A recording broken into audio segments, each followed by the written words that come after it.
blood of our people are your lands kept safe. I see in your eyes the same fear that will take the heart of me. So do all who live to see such times. By all that you hold dear, this good earth. There's some good in this world, and it's worth fighting.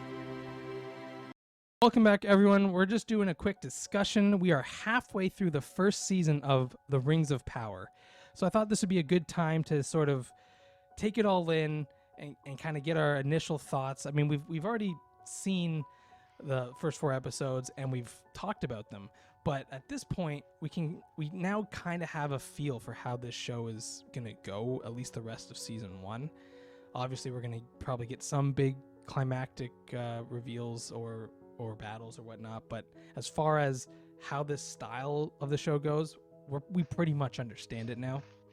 So yeah, I just want to open the floor up and kind of see what we think of it. I personally, this is right now my favorite show that I'm watching. This is the only... Really? There's some new Love Is Blind episodes that Kevin is sure.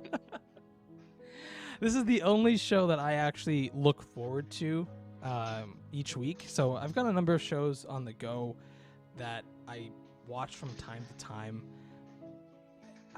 They're okay. None of them really drive me. This one drives me, although it's got problems. And yes, I know there's a new Game of Thrones show out there. I'm not a huge fan of it myself, but we're not talking about that show. We're talking about this show. So for starters, I think this is the best looking fantasy show of all time so far, right? Like this, the production value of this show is... I don't think it could be better right now. I want to actually say some of the internal shots.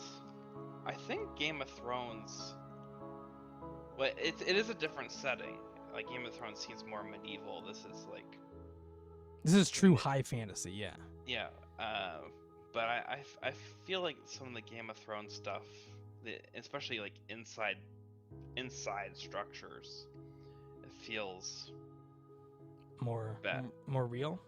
It feels more real. Yeah, I was kind of thinking about that too, and I do think I agree with you, but at the same time, I know that. So let me just say, inside the castles of Game of Thrones, they might feel better than maybe the castles we've been in here. I don't think I've seen a better town, a medieval town, than we see here. Like that town looks old. Like it feels old. So like when they're in that tavern, like if you look at the Game of Thrones taverns, they're way too modern. Like they're too they're too big for who owns it. Whereas you look at this town and this tavern, one floor with barely any rooms, with one gigantic open communal room. It is just kind of open concept. Yeah, which is more true to medieval period. Now, I do like some of the castle looks of Game of Thrones for sure, but I think in terms of like this is going for high fantasy. How do you? I think it's hard to make internal castle shots stylistically different, like when you're trying to be like dwarf culture versus elf versus Numenor. Yeah. So I will agree with you that there's a realism to Game of Thrones that Game of Thrones nails it when it's in the castles, but it's outside of the castles where I think Game of Thrones starts getting a little too ahead of its time, where like people seem to just have these epic houses that somehow feel a little bit more like modern houses than they should. Whereas here, like even Bronwyn's house, right? Like you see like that kitchen, there's no sink, there's no nothing. It's just a slab counter. It's just an open concept house. Like that's pretty good. I think the costumes here are, so I guess also production wise, the costumes and the visuals. So practical effects is, I'm so glad they went practical for a lot of these orcs.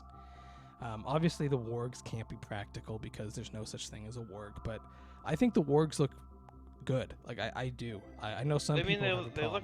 They look kind of like the ones from the Hobbit and Lord of the Rings. They do. to me. They have a Yeah. little bit more facial features, and I think people are kind of freaked out by it because it kind of looks a little bit more like an actual wolf or something like that, instead of like the wargs in Peter Jackson's. Their snouts were almost dragon shaped, so I guess it was a little easier to just say, oh, they're a fantasy creature. Whereas these wargs kind of look like real wolves, and people are kind of not happy about that. I like it. I personally think it's neat. But in terms of like the orc costumes go, I love that. And I do think once I saw it, I did think the costume designs for a lot of the other characters that I had been worried about, I think they do work for the most part. Yeah. Yeah. So that's production value. I mean, this is the most expensive show, so it had to be good. Like it had to look good. If it didn't look good, I don't think anyone would watch, because if you can't see it, like, I don't know. I don't think people would want to watch Lord of the Rings without being able to see the stuff visually. But that aside,